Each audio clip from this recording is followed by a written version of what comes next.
The Grand Universal Zoo of Sector 7 was the most prestigious wildlife sanctuary in 3 spiral arms of the galaxy.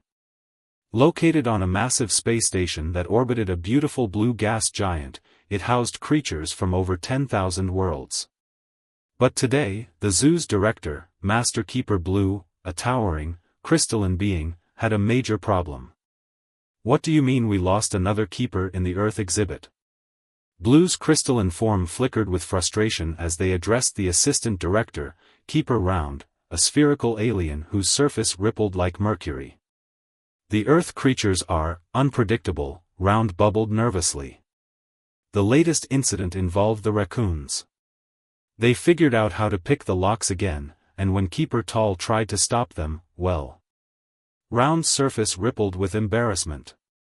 "The raccoons stole their security badge and released half the North American section." Blue's crystal structure made a sound like wind chimes in a storm. "That's the 4th keeper this month. How are we supposed to maintain our Earth exhibit if none of our staff can handle these creatures?" Round hesitated before speaking. "There is one option we haven't considered. It's rather unconventional, but..." They brought up a holographic display. "We could hire someone who actually understands these beings. A human." Blue's crystalline form darkened. "A human? As a keeper? That's absurd. They're part of the exhibit species." "Precisely why it might work," Round countered. "Humans have been managing these creatures on their home world for millennia. They understand their behaviors, their needs, their tricks. And since achieving space flight, several have acquired proper galactic certifications." Blue studied the employment database floating before them. There was indeed a qualified candidate, Tom Miller, a human with 5 years of traditional zoo experience on Earth and 2 years of xenobiology studies. His credentials were impressive, even if his species was concerning. "The board will never approve this," Blue chimed worriedly. "The board will approve anything that stops the weekly raccoon raids on the cafeteria," Round replied. "Besides, our insurance company is threatening to triple our premiums if we can't get the Earth section under control." After 3 hours of heated debate, multiple risk assessments, and a lengthy call with their insurance provider, Blue made the decision. They sent out the job offer, trying to ignore the feeling that they were making either the best or worst decision of their career. Tom Miller couldn't believe his luck when he received the message. He had applied to hundreds of positions across the galaxy, but most places wouldn't even consider a human candidate. Now, not only had he gotten an offer, but it was from the most famous zoo in the sector. 2 weeks later, Tom stood in the zoo's massive reception area, his new uniform slightly too big. It had been designed for a species with longer limbs, and his excitement barely contained. The other staff kept their distance, some literally climbing the walls to avoid passing too close to him. "Welcome, Keeper Miller," Round greeted him, trying to hide their nervousness.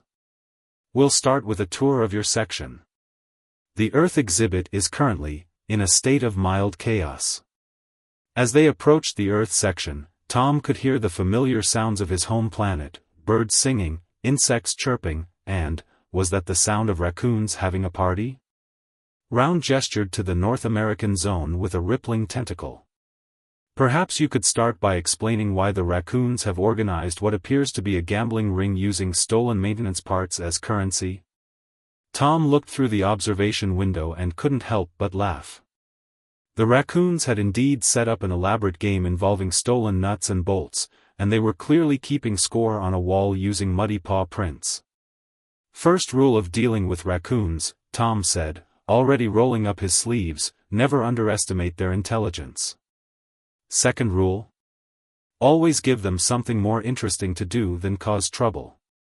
He pulled a few enrichment toys from his bag, special puzzles he had designed based on his experience with Earth wildlife. "Trust me, by the end of the week, these little guys will be too busy solving puzzles to run their underground casino." Round watched in amazement as Tom confidently entered the enclosure. Instead of the chaos they expected, the raccoons actually seemed interested in the strange human who came bearing gifts. One particularly bold raccoon waddled up to investigate the puzzles, and within minutes, the gambling ring was forgotten as the entire group became absorbed in their new toys. Remarkable, Round bubbled. But what about the other issues? The squirrels have formed an alliance with the blue jays to steal food from the deer exhibit, the beavers have constructed an unauthorized dam that's affecting 3 different habitats' water systems, and don't even get me started on the situation with the crows. Tom grinned, his eyes twinkling with the kind of confidence that only comes from someone who truly understands their work. Those aren't problems, they're opportunities. These animals aren't just acting out, they're showing intelligence and adaptability. We don't need to stop them, we need to work with their natural behaviors. As he spoke, he was already formulating plans, redesigned enrichment programs, natural behavior integration systems, and most importantly, ways to make the animals feel more at home while still maintaining the zoo's safety standards. Blue, who had been quietly observing from a distance, felt their crystalline structure relax slightly. Perhaps this unconventional solution wasn't so crazy after all. Though they couldn't help but notice that Tom's eyes held the same clever spark they often saw in the raccoons, a spark that usually preceded something either brilliant or chaotic. Little did they know, this was just the beginning.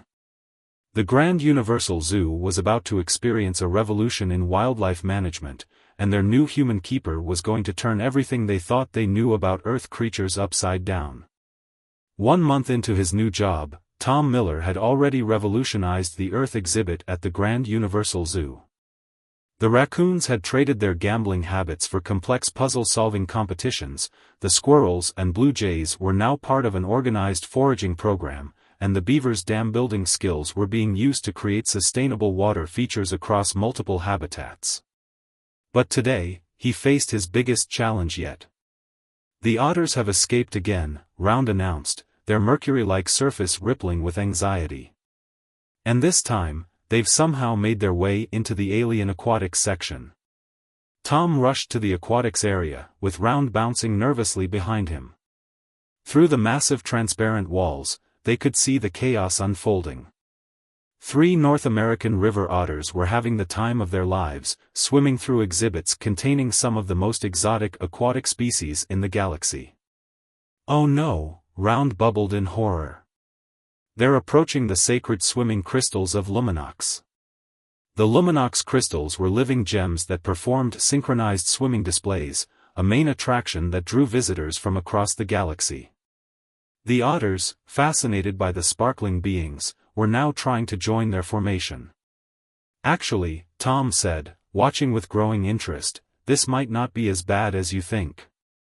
The Luminox crystals, initially startled by the furry intruders, began to adapt their swimming patterns. The otters, being naturally playful and intelligent, quickly caught on to the rhythm. Before everyone's astonished eyes, the sacred crystal beings and Earth's otters were performing an impromptu water ballet.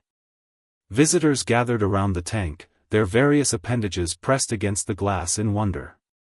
Many were recording the unexpected performance with their devices.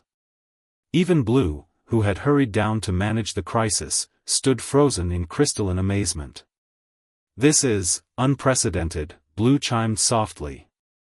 The Luminox crystals have never accepted non-crystal life forms into their dance before. Tom grinned. Otters are special that way. They can turn almost anything into play. The trick isn't to restrict them, it's to channel their energy. As if to prove his point, the otters executed a perfect spiral maneuver with the crystals, creating a spectacular light show that had the audience gasping in delight. But how did they escape in the first place? Round asked, still concerned about security protocols. Tom's expression turned sheepish. Well, about that. I think we need to talk about updating our security systems. They're great for containing normal zoo animals, but Earth creatures are different. They've evolved alongside humans, which means they've learned to adapt to and overcome all sorts of obstacles. He pulled out his tablet and showed them the security footage. The otters had observed the maintenance robots entering their enclosure for daily cleaning. Over time, they had learned the exact timing and had figured out how to slip through the momentary gap in the containment field. "I have to admit," Blue said, their crystalline form shifting colors in thought, "your Earth creatures are far more intelligent than we initially believed." "That's just the beginning," Tom replied. "We've been underestimating them because we've been treating them like simple animals. But these creatures have spent thousands of years adapting to life alongside one of the most chaotic species in the galaxy, humans. They've learned to problem solve, to use tools, to understand patterns, and most importantly, to take advantage of any opportunity they find." As they spoke, alarms began blaring in another section of the zoo. Round's surface rippled in panic as they checked the security feed. "The crows from the Earth exhibit, they're teaching the mind birds of Nexus how to use tools." The mind birds were already one of the most intelligent avian species in the galaxy, capable of basic telepathic communication. Now they were watching intently as the crows demonstrated how to bend wire into hooks to retrieve food from difficult places. Instead of showing concern, Tom looked excited. "This is amazing. Do you realize what's happening here? We're witnessing spontaneous interspecies knowledge exchange. This could revolutionize our understanding of animal intelligence across the galaxy." Blue's crystals chimed in a way that suggested both worry and intrigue. "The board of directors will need to be notified about these developments." "Actually," Tom said, his eyes lighting up with an idea, "why don't we turn this into an opportunity? Instead of trying to prevent these interactions, we could create controlled environments for different species to learn from each other. Imagine the research potential." Round and Blue exchanged glances, or whatever passed for glances between a crystalline being and a mercury-like sphere. "The board would never approve," Blue began, but was interrupted by a notification on their communication device. The video of the otters dancing with the Luminox crystals had already gone viral across the galactic social networks. Comments were pouring in from beings across thousands of worlds, all amazed by the unprecedented interaction. "Perhaps," Round suggested, their surface swirling thoughtfully, "we should consider Keeper Miller's suggestion. Our visitor numbers have increased by 300% since he started managing the Earth exhibit." Blue's crystalline form sparkled with resignation. "Very well. But please, Keeper Miller, try to keep the chaos contained." Tom nodded, but there was that familiar spark in his eyes again. As they walked back to his office to draft the proposal, he was already making mental notes about which Earth animals might make the best teachers for their alien counterparts. The crows and mind birds were just the beginning. Wait until they saw what happened when they introduced the octopi to the shape-shifting cephalopods of Xenon 7. The Grand Universal Zoo was about to become the galaxy's premier center for interspecies intelligence studies. And somewhere in the North American exhibit, a group of raccoons was already planning how to charge admission to their next puzzle-solving demonstration. 3 months into Tom Miller's tenure at the Grand Universal Zoo, things had changed dramatically.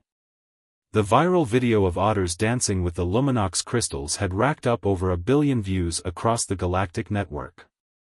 The zoo's social media accounts, now managed by Tom, with help from the surprisingly tech-savvy crows, were gaining followers faster than a cheetah on rocket boosters.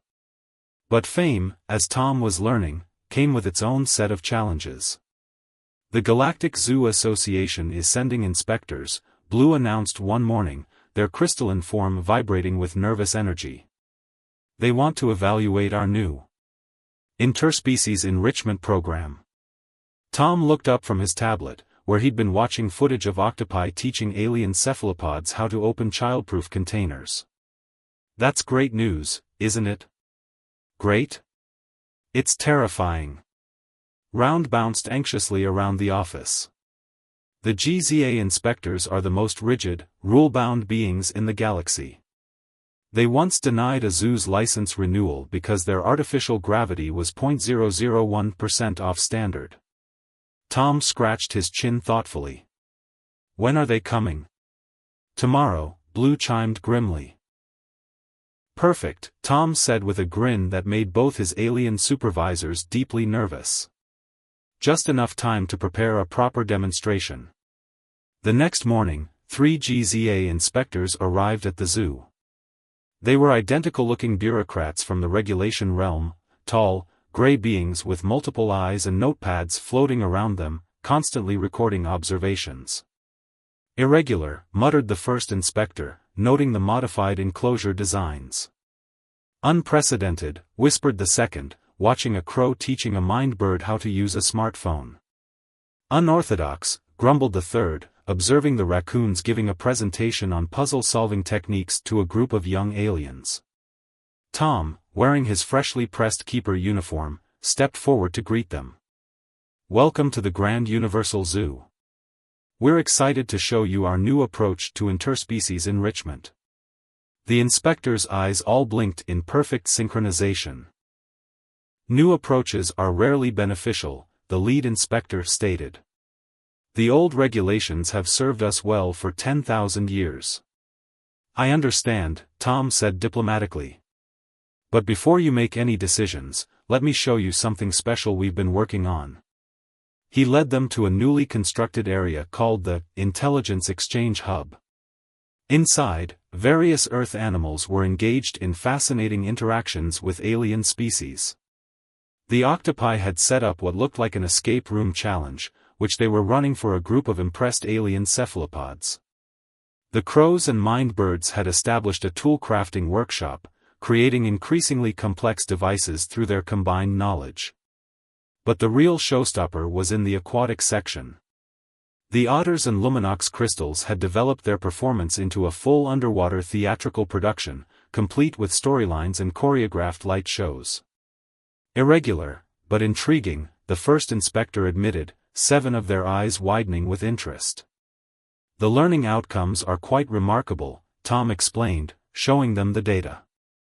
Since implementing these programs, we've seen a 500% increase in problem-solving abilities across all participating species. Plus, our visitor attendance has quadrupled, and our educational impact ratings are off the charts. The inspectors huddled together, their floating notepads swirling around them in a tornado of bureaucratic deliberation. Meanwhile, Tom noticed something concerning out of the corner of his eye. The raccoons were looking entirely too innocent, which usually meant trouble.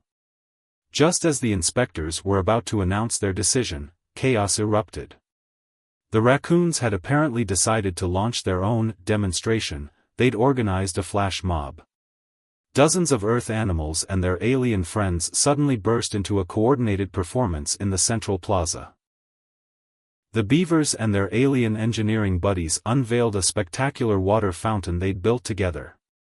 The squirrels and blue jays performed aerial acrobatics with some anti-gravity-capable alien birds. Even the normally shy deer had partnered with color-changing alien herbivores to create beautiful synchronized patterns across the field. This is absolutely unacceptable, the lead inspector declared. This is... They paused, watching as a young alien child squealed with delight at the performance. This is... revolutionary, the second inspector finished, their notepads now recording everything with excited flutters. Game-changing, the third inspector added, actually showing emotion for the first time. The lead inspector straightened their formal attire. Mr. Miller, while your methods are highly irregular, we cannot deny the results. The GZA will be creating a new category of certification specifically for your interspecies enrichment programs. Furthermore, we would like you to help establish similar programs at other zoos across the galaxy. Tom beamed with pride, while Blue and Round nearly fainted from relief. The raccoons, looking very pleased with themselves, were already passing out business cards for their consulting services. As the inspectors left, Blue turned to Tom. How did you know the flash mob would work? I didn't, Tom admitted. That was all the raccoons. I had a whole different presentation planned. But that's the beauty of Earth animals, they're always full of surprises. Round bubbled with laughter. You mean you've been letting them surprise you this whole time? Of course. Half of being a good keeper is knowing when to step back and let the animals show you what they can do. The other half is making sure they don't take over the entire zoo in the process. As if on cue, an alert popped up on their screens. The raccoons had somehow gotten into the zoo's marketing department and were now designing merchandise featuring themselves as the stars. Although, Tom added with a sigh, sometimes that second part is easier said than done. Blue's crystals chimed with what might have been laughter. You know, Keeper Miller, when we hired you, we thought we were getting someone to manage the Earth exhibit. Instead, you've turned our zoo into the galaxy's first interspecies cultural exchange program. And we're just getting started, Tom grinned. Wait until you see what happens when we introduce the dolphins to the quantum physics researchers from Neutron 9. Round's surface rippled with mock horror. Please tell me you're joking. Tom just smiled mysteriously as he headed off to deal with the raccoon's newfound marketing career. Behind him, a crow was teaching a mind bird how to use the zoo's accounting software, and somewhere in the distance, the otters were holding auditions for their next underwater spectacular. The Grand Universal Zoo would never be the same again. And that was exactly the way Tom liked it. 6 months into his revolutionary tenure at the Grand Universal Zoo, Tom Miller found himself preparing for the biggest challenge of his career. The annual Galactic Zoo and Wildlife Conference had chosen their zoo as this year's host, bringing thousands of alien zookeepers and scientists from across the galaxy to learn about their groundbreaking interspecies programs. Everything must be perfect, Blue fretted, their crystalline form shifting through various stressed colors. The entire galactic scientific community will be watching. Relax, Tom said, checking his presentation notes. We've got this under control. Round bounced nervously. That's what you said before the raccoons started their online business. Hey, their trash-to-treasure recycling consulting firm is now the highest-rated service in 3 sectors, Tom defended. And they're using the profits to fund enrichment programs for other exhibits.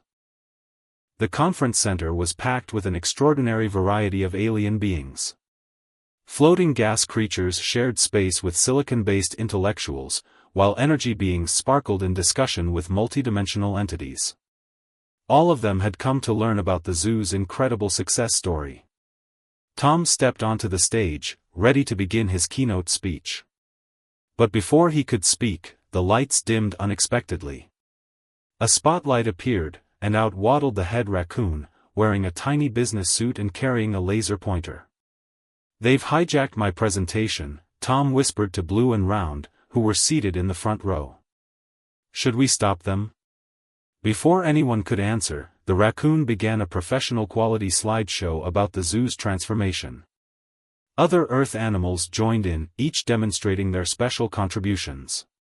The crows showcased their tool-making workshops, the otters performed a highlight reel of their shows with the Luminox crystals, and even the typically shy deer presented data on their successful cultural exchange programs. The audience was captivated. Tentacles, appendages, and energy tendrils all raised with questions. The raccoon handled the Q&A session with surprising professionalism, only stealing 3 shiny objects from the front row. This is unprecedented, declared a renowned xenobiologist from the quantum realm. These Earth creatures aren't just intelligent, they're actively advancing galactic science. Indeed, floated a gaseous professor from the Nebula Academy. Their problem-solving approaches are completely revolutionary. Did you see the paper the crows co-authored with the mind birds on advanced tool creation? Tom sat back, watching with pride as his animal friends took the spotlight. But suddenly, Round's surface rippled with alarm as they received an urgent message. Tom, they bubbled anxiously, we have a situation. The dolphins you've been working with? They've just submitted a research proposal to the Quantum Physics Department of Galaxy Prime University. That's amazing. Tom beamed. They're requesting funding to build an interdimensional swimming pool, Round continued. And the university is considering it. Blue's crystals chimed in distress. The insurance company is going to have a fit. Actually, Tom mused, an interdimensional swimming pool could solve our space constraints issue. And think of the research possibilities. Before they could discuss it further, more news arrived. The octopi had organized a galactic escape room championship, the squirrels and blue jays had started an interplanetary delivery service, and the beavers had submitted patents for their revolutionary dam-building technology. The Earth exhibit isn't just an exhibit anymore, Tom realized. It's become an incubator for galactic innovation. A delegation of important-looking aliens approached them, led by the president of the Galactic Science Academy herself, a being made of pure light and knowledge. Mr. Miller, she glowed warmly, we've been watching your work with great interest. The Academy would like to establish a formal research partnership with your Earth creatures. Their unique perspectives are exactly what galactic science needs. We would be honored, Tom began, but was interrupted by the head raccoon, who had produced a contract from somewhere and was already reviewing the terms with a tiny pair of glasses perched on its nose. The Academy president laughed, a sound like tinkling stardust. I see they're as business savvy as the report suggested. We're prepared to offer full research grants and academic positions. As the raccoon negotiated terms, somehow managing to include a clause about unlimited access to shiny objects, Tom turned to Blue and Round. You know what this means, right? That we're about to become the galaxy's first combination zoo and research institution? Blue chimed. That our insurance premiums are going to reach astronomical levels? Round bubbled.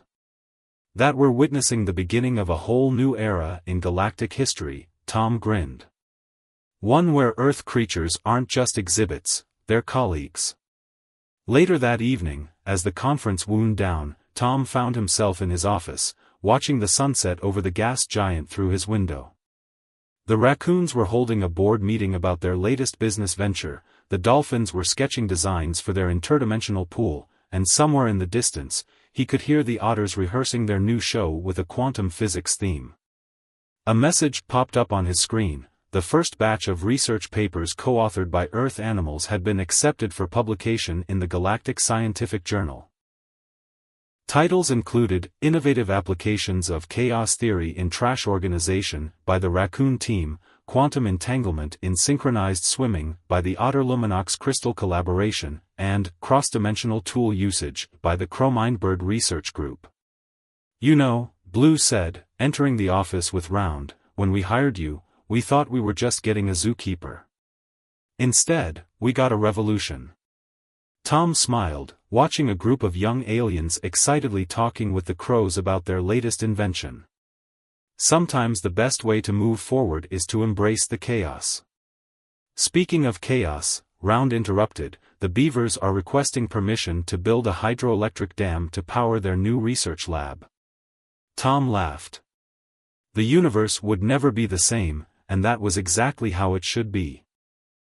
1 year after Tom Miller first stepped into the Grand Universal Zoo, he stood in the newly constructed Interspecies Innovation Center, watching as the first graduating class of the Earth Alien Exchange Program received their certificates.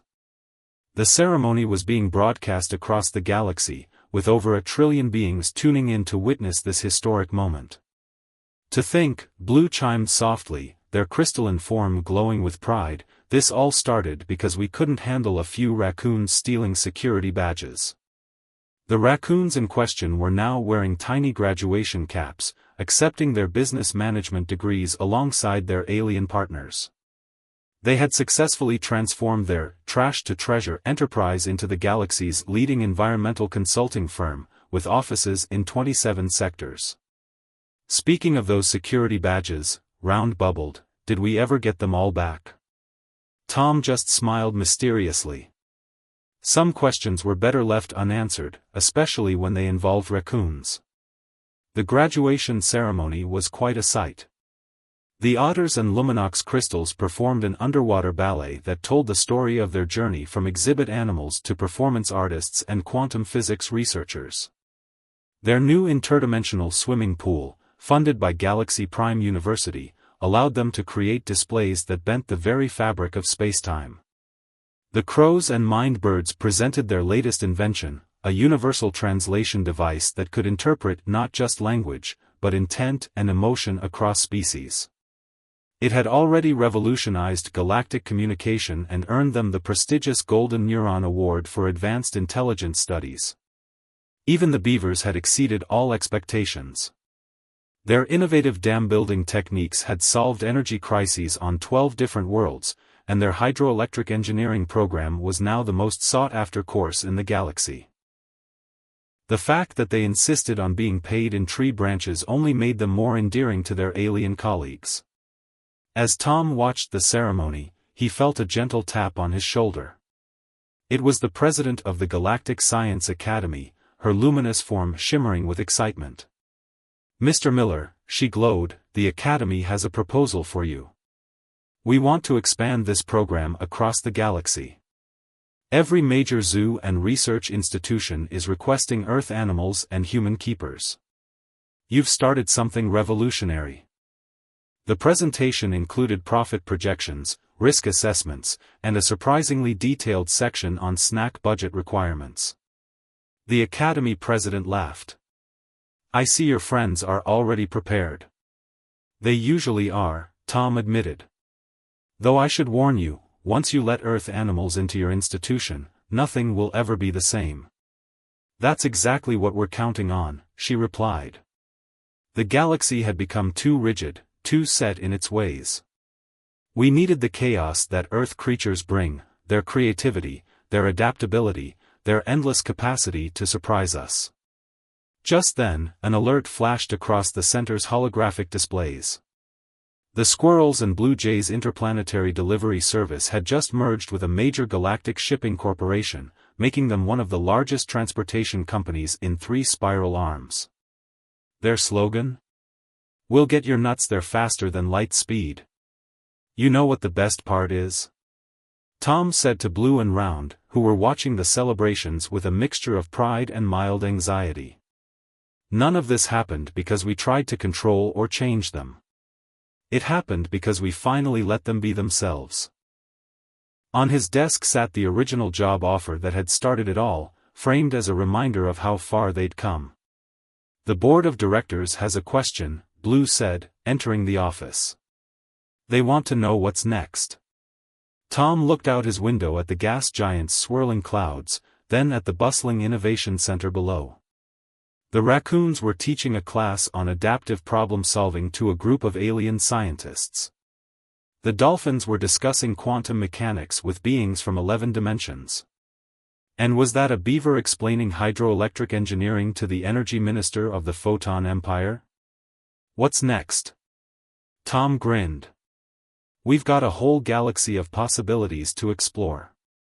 Though maybe we should wait until the raccoons finish their current project before we start anything new." "Which project is that?" Round asked nervously.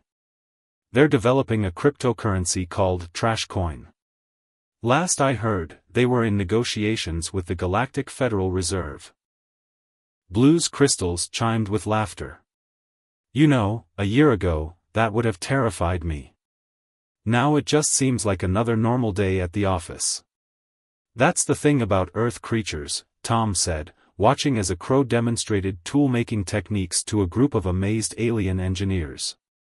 "There's no such thing as a normal day with them around. And that's exactly what makes them special." As the gas giant's light painted the sky in brilliant colors, Tom Miller, the human who had changed the galaxy with a little help from his Earth friends, couldn't help but smile. The chaos they'd brought to the universe hadn't just changed the zoo, it had awakened something that had been missing from galactic society, the joy of unexpected possibilities. And somewhere in the Innovation Center, a raccoon was already planning the next big thing, a crow was inventing something impossible, and an otter was probably breaking the laws of physics, all in a day's work at what had become the most extraordinary place in the galaxy.